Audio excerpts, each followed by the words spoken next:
But now, if the president has failed to act, because he can even pass an executive order, after all, they know that they are persecuting him for no good reasons. He can pass an executive order that Besigye should be released immediately. But if that one cannot be done, then it's upon us as Ugandans to come up.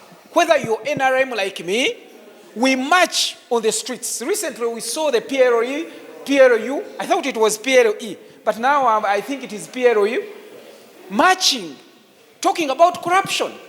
What sort of corruption, if you can try to equate what is happening to Besigye? Where are we heading? So, Ugandans, please, I call upon you, irrespective of your party affiliation, let's come up together. Let us march, if it means going to Ruzira, and we go and demand for immediate release of Dr. Kizza Besigye. And this goes to the courts of law. We are completely disappointed of you. Because, what are you waiting for? Do you want to wait and see when Besigye is dead and then you make a pronouncement that please release the body of Besigye? We were warned by the commander, by the CDF, when he said one of the gifts we might even get on Heroes Day is to make sure that Besigye will be executed. So now we are worried either they are planning to effect that one before even the Heroes Day, or they've made him to make sure that he can die slowly till that day reaches. But we are hurt, and especially NRM members, whatever is happening to Besigye is going to happen to us. Remember, Besigye was among the founders of NRA, NRM, and he's suffering. What about for us who just boarded while the bus was moving? One, I'm not certain. I have some reservations, because in most cases, we normally see tweets, and we are not certain whether that account belongs to the general. Either it was hacked, so we need to find out. Secondly, we need to find out under what circumstances, when he's tweeting, the condition he is in. Because for us in law, if someone has taken an intoxicating liquor, you can hardly trust someone's words, and you can hardly believe in those words, and someone can even go and put a defense that I was not myself because I acted under the influence of alcohol. So we need to subject him, either maybe the moment he tweets, we need to subject him to medical doctors to tell us that now, according to what he has tweeted, he's sober. Personally, I think that the options available and the option which was taken up by Dr. Kizza Besigye is a real option for any of us who may find ourselves being incarcerated for whatever reason.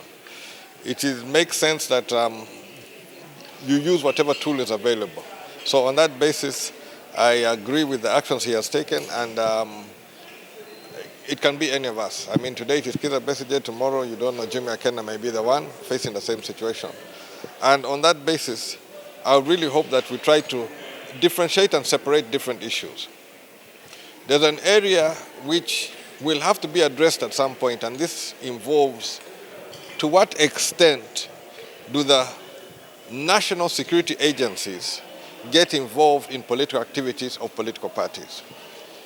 If you recall, back in the 70s, President Nixon was forced to resign when it was discovered he was using state apparatus to try to investigate or try to record what was taking place in the Democrat Party as a Republican.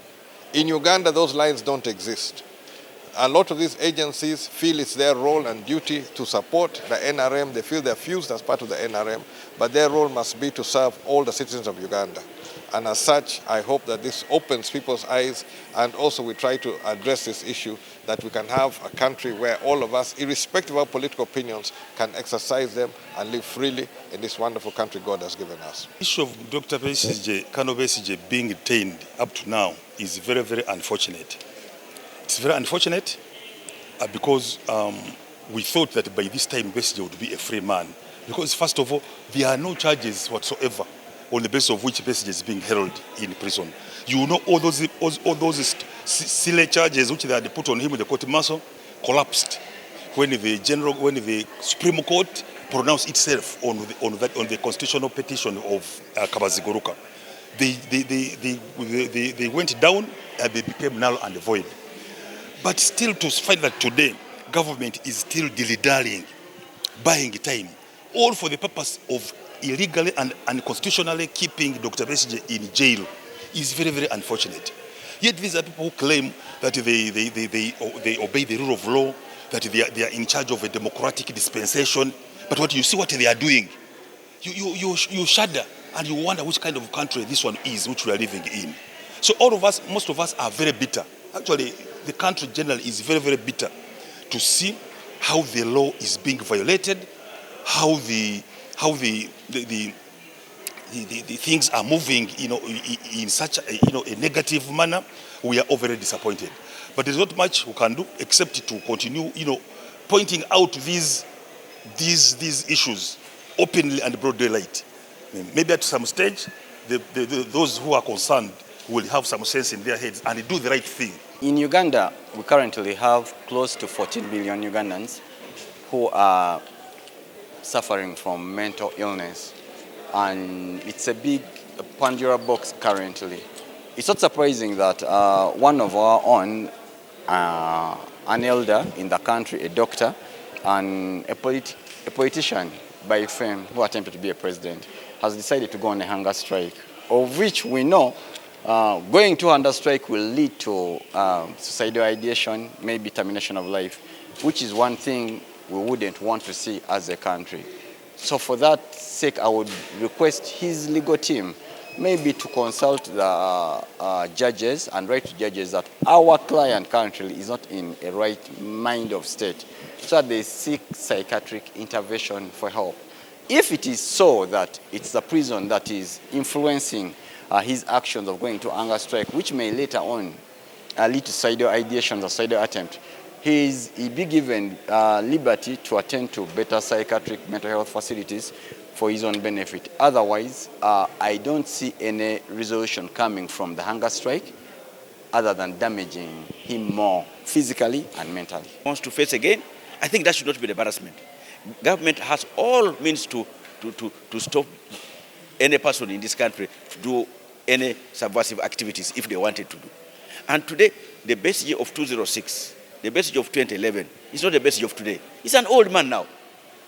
Government can stop him from either walk to work or do, but we don't know why the government has continued incarcerating a person of Dr. Kizza Besigye. And we only demand that Dr. Kizza Besigye be released such that he's able to get proper treatment. And not only him, all the others whom the court has pronounced on. How long does the DPP take to transfer the files? It should be a short time. First of all, it was illegal for government to have arrested him and taken him to court martial. If they made, and if that was illegal, okay, let us also do another illegal thing by releasing him. And then you can charge him afresh.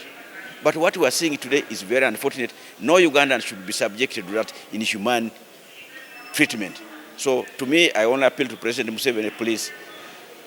Yesterday was Luhum's Day, and you heard the message that was put on commemorating Luhum's Day, that we should do good to one another. I think let us do good to one another. Let us forgive. If there is anything which has been wronged, please let us not make things worse in this country. So to me, that's an appeal to the president of this country. Let Besigye and those other people be let out. But as a matter of urgency, Dr. Besigye should be let out and he gets proper treatment. It will be very unfortunate for this country for Besigye to die in such circumstances. We don't want to see that.